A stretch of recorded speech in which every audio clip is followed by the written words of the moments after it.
جی السلام علیکم۔ تعوذ و تسمیہ یعنی اعوذ باللہ اور بسم اللہ پر ہم نے بات کی تھی۔ آج ہم بات کرتے ہیں میم ساکن کے احکام، یعنی میم ساکن کب کیسے پڑھا جائے گا۔ تو میم ساکن کے تین احکام ہیں، اس کا تین حکم ہوتا ہے: ادغام، اظہار اور اخفاء۔ تین ہے، ادغام، اظہار اور اخفاء۔ ٹھیک ہے، تو ادغام کسے کہتے ہیں؟ پہلے تو ہم جانیں گے نا کہ کسے کہتے ہیں، تبھی تو ہم وہ کر پائیں گے۔ اس لیے پہلے ہم نے لکھ دیا ہے ادغام کی تعریف، یعنی ادغام کسے کہتے ہیں؟ ایک حرف کو دوسرے حرف میں ملا کر مشدد پڑھنے کو ادغام کہتے ہیں۔ مشدد پڑھنے کو ادغام کہتے ہیں۔ اس کی تعریف دوسری یہ بھی کی جاتی ہے کہ پہلے حرف ساکن کو دوسرے حرف متحرک سے ملا کر، پہلے حرف ساکن کو دوسرے حرف متحرک سے ملا کر مشدد پڑھنے کو ادغام کہتے ہیں۔ بات ایک ہی ہوتی ہے کہ پہلا حرف دوسرے حرف سے ملتا ہے، مشدد ہوتا ہے، پھر اس کے بعد وہ اس کو ہم پڑھتے ہیں، اس کو کہتے ہیں ادغام کہتے ہیں۔ پھر ہے اخفاء کی تعریف۔ اخفاء کسے کہتے ہیں؟ تو نون ساکن اور تنوین کو پوشیدہ چھپانا، پوشیدہ چھپانا، نون ساکن اور تنوین کو پوشیدہ اور میم ساکن کے ضعیف کرنے کو اخفاء کہتے ہیں۔ ضعیف کرنا، کمزور کرنا، اس کو تھوڑا ہلکا کر دینا۔ ٹھیک ہے، نون ساکن اور تنوین دونوں کے حکم ہمیشہ ایک رہے گا، کیونکہ نون ساکن تنوین میں نون ساکن آتا ہے، تنوین میں نون ساکن آتا ہے۔ فار ایگزامپل، اگر ہم اسی تنوین میں ہم یہ لکھ دیتے ہیں کہ الف دو زبر ان، کیا پڑھیں اس کو؟ ان، تو اصل میں یہ لکھا ایسے ہے لیکن پڑھا جائے گا ان، تو یہ نون ساکن یہاں پر کیا ہوا؟ آ گیا، نون ساکن آ گیا نا۔ اسی لیے تنوین اور نون ساکن کا حکم جو ہے وہ ایک ہی ہوتا ہے۔ کیا ہوتا ہے؟ ایک ہوتا ہے۔ ٹھیک ہے، تو یہ ہو گئی اخفاء کی تعریف۔ نون ساکن تنوین کو پوشیدہ، میم ساکن کے ضعیف کرنے کو اخفاء کہتے ہیں۔ اظہار کی تعریف۔ اظہار کسے کہتے ہیں؟ تو مخرج، مخرج اور صفات لازمہ کے ساتھ حرف ادا کرنے کو اظہار کہتے ہیں۔ مخرج کے معنی ہے نکلنے کی جگہ، یعنی جو حرف جہاں سے نکلتا ہے وہاں سے ادا کرنا، اور جو اس کی صفات لازمہ جو ضروری صفتیں ہیں ان صفت کے ساتھ ادا کرنا، یہ ہے اظہار۔ کیا ہے؟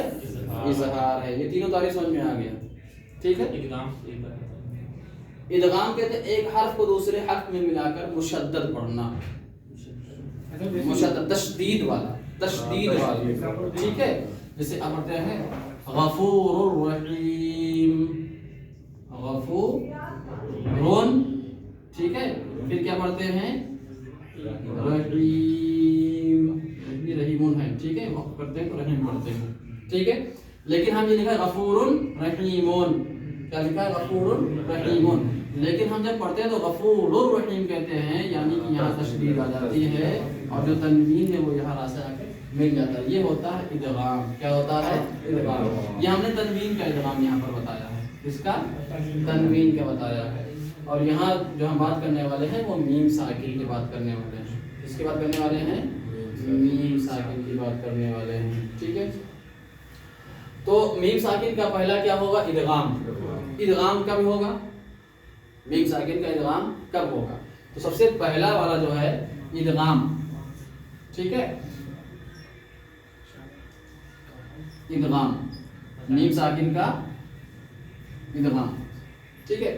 تو میم ساکن کا ادغام کب ہوگا؟ میم ساکن کے بعد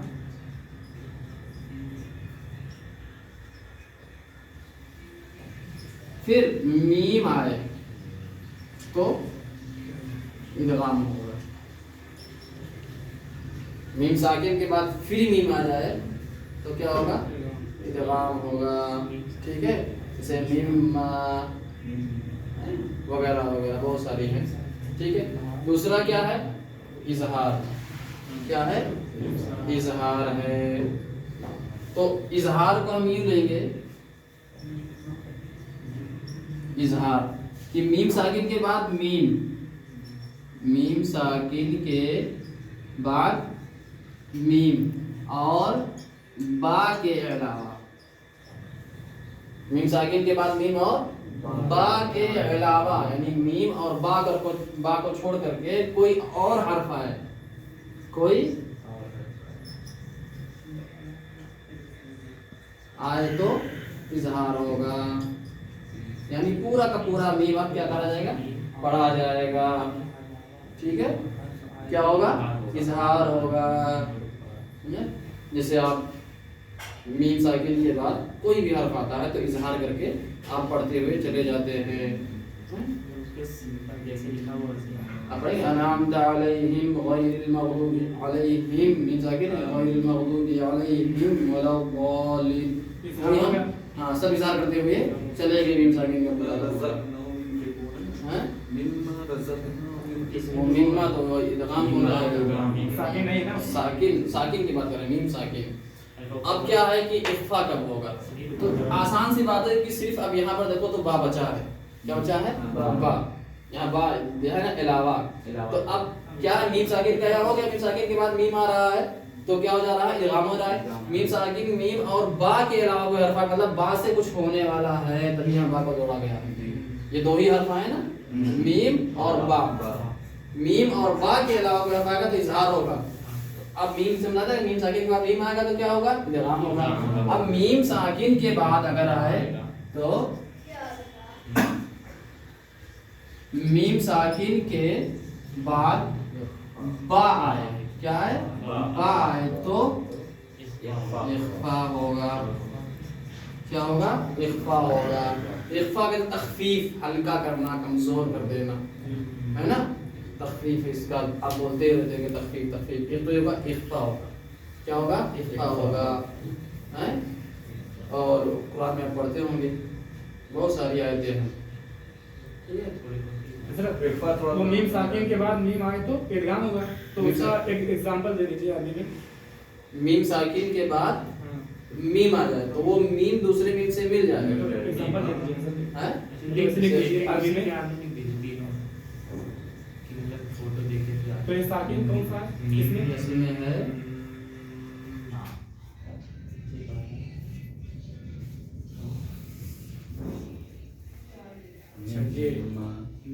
ٹھیک ہے جی. اس طریقے سے تو ادغام میم ساکن کے بعد میم آئے تو ادغام ہوگا. جیسے قرآن شریف میں پڑھتے تو میم ساکن کے بعد پھر میم آیا ہے وَأَنْتُمْ مُسْلِمُونَ. وَأَنْتُمْ مُسْلِمُونَ تو میم ساکن ہے اور پھر یہاں کیا ہے؟ میم ہے. میم ساکن کے بعد میم آ گیا. تو جب ہم پڑھیں گے وَأَنْتُمْ مُسْلِمُونَ تو میم بظاہر ہم کو یہ لگتا ہے کہ ہم نے یہ پڑھا ہے, لیکن اصل میں یہ میم ہم پڑھیں گے, یہ نہیں پڑھیں گے. اسی لیے آپ دیکھتے ہیں کہ یہاں تشدید لگا رہتا ہے. ہاں تو وَأَنْتُمْ مُسْلِمُونَ تو یہاں میم پہ ہم رکیں گے, میم مشدد ہو گیا. اچھا یہ قاعدہ اگر دو قاعدے الگ ہیں, جب جو ہے نون مشدد ہوتا ہے یا میم مشدد ہوتا ہے, نون اور میم یہ, تو یہاں کیا ہوتا ہے؟ غنہ ہوتا ہے. کیا ہوتا ہے؟ غنہ ہوتا ہے. یہ بات یاد رکھیے گا. ان دو حرفوں میں جب نون اور میم مشدد کا غنہ ہوگا تو یہاں میم مشدد ہو گیا, یعنی تشدید میم پہ آ گیا. کیا ہو گیا؟ تشدید آ گیا. تو یہاں غنہ کریں گے وَأَنْتُمْ مُسْلِمُونَ. ٹھیک ہے, یہ میم ساکن کا کیا ہو گیا؟ ادغام ہو گیا. ایسے اس میں پڑھیں گے وَلَقَدْ جَاءَكُمْ مُوسَىٰ. آگے ہے نا بالکل نا یہ. ٹھیک ہے, تو جاءکم میں میم ساکن ہے اور ادھر موسیٰ, تو موسیٰ پہ یہاں تشدید آ جائے گا. یہاں کیا ہو جائے گا؟ تشدید آ جائے گا. اور یہاں ہم میم پہ رکیں گے. رسم یہی لکھا ایسے ہی جائے گا, لیکن ہم کو پڑھنا کیا ہے؟ یہاں. تبھی تو یہاں ہم رکیں گے وَلَقَدْ جَاءَكُمْ مُوسَىٰ بِالْبَيِّنَاتِ, ہے نا. یہ ہو گیا میم ساکن کا ادغام. اظہار تو ایک دم عام ہے کہ جیسے لکھا ہے ویسے ہی مخرج اور صفات کے ساتھ آپ کو پڑھنا ہے. اس میں کوئی آپ کو بتانا نہیں ہے, وہ تو ہر آدمی پڑھتے ہوئے چلا جاتا ہے نا. کیا بتا ہے نا انعمت علیہم غیر المغضوب علیہم ولا الضالین, یعنی میم پہ ہم کو رکنا نہیں ہے, اس کو کمزور بھی نہیں کرنا ہے. اب اخفا بتائیں, میم ساکن کے بعد با آئے, میم ساکن کے بعد با آئے تو اخفا ہوگا. اخفا ہوگا بہت سارے ہیں نا, اخفا کے بہت سارے آپ پڑھتے ہی رہتے دیکھتے ہوں گے. اب یہاں ہم نے لکھا ہے ان ربهم بهم يومئذ لخبير. ان ربهم بهم يومئذ لخبير. تو ان ربهم میم ساکن کے بعد با آ گیا, تو یہاں میم کو ہم کمزور کریں گے. اس میم کو کیا کریں گے؟ ہم کمزور کریں گے. ان ربهم بهم يومئذ, ہے نا, اس طرح ہم پڑھیں گے.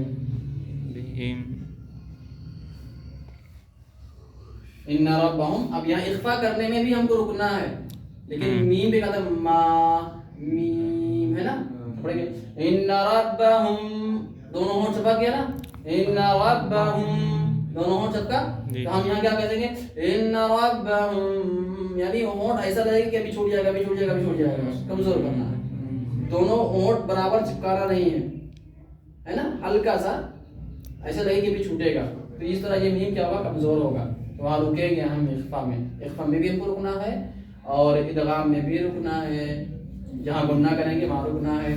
ادغام میں ہم کو رکنا ہے تو کچھ حرف ہیں ادغام کے رکنے والے, سب میں نہیں رکا جائے گا, جیسے لام میں را میں نہیں رکا جائے گا, ٹھیک ہے. باقی یا میں واو میں یرملون کا میم میں نون میں رکا جائے گا جب ہے نا. پھر وما هم بمؤمنین, وما هم, یہاں میم پہ کیا کریں گے, اخفا کریں گے, میم ساکن کے بعد با آ رہا ہے, وما هم بمؤمنین. ہاں, جب میم ساکن کے بعد با آئے گا تو اخفا ہوگا, تو ہم کو یہ اخفا کرنا ہے, میم کو تھوڑا بہت کمزور کرنا ہے, ہلکا کرنا ہے اپنے ہونٹوں کے ذریعے, ٹھیک ہے, ہونٹ سے ہوتا ہے نا, یہ کرنا ہے. اور اگر میم ساکن کے بعد پھر میم آ رہا ہے تو یہاں پہ کیا کرنا ہے, ادغام کرنا ہے. اظہار تو اظہار ہے ہی ہے, مخرج صفات کو ادا کر دینا, جیسے ویسے ہی نام کو وہاں پر رکنا ہے, نہ کمزور کرنا ہے, پڑھتے ہوئے نکل جانا ہے. انعمت علیہم غیر المغضوب علیہم ولا الضالین, ٹھیک ہے. لقد جاءکم رسول, لقد جاءکم رسول, میم سے کیا مت رہا ہے, ہم کو اظہار کرنا ہے.